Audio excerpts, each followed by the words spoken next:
Hi, BrenTech here, where tech is made simple. Last week, I posted a video letting you know that if you are using the Edge web browser for desktop, that Microsoft could be making the menus in Edge a lot more compact. Now, I'll leave a link to the video I did post last week down below if you'd like some more info. But yeah, I've just paused the video at the relevant timestamp just to give us a general idea for the purpose of today's video.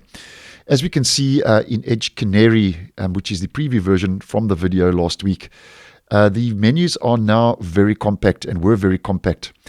And this indicated that this could be a bug because obviously in Edge Canary, as I have posted previously, we get a whole lot of new features, so it does make things a little bit unstable, and there are quite a few known issues. So it could be a bug, or maybe Microsoft would offer this as an option to use these compact menus or the normal menus in the future.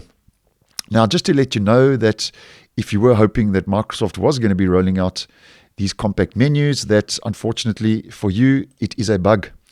And if we head back to Edge Canary version 117, which is the latest preview version, if we head up to the main menu once again, we can see that things are looking like they did before the so-called more compact menus rolled out, as I posted on last week. So things are exactly the same as they were. So that obviously was a bug.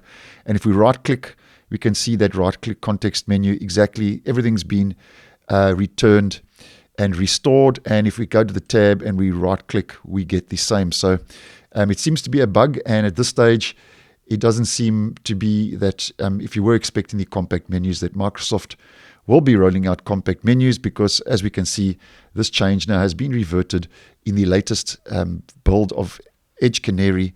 And that rolled out as an overnight update in my region, and that's a recent update to version 117, which is the latest preview version of Edge. So thanks for watching, and I will see you in the next one.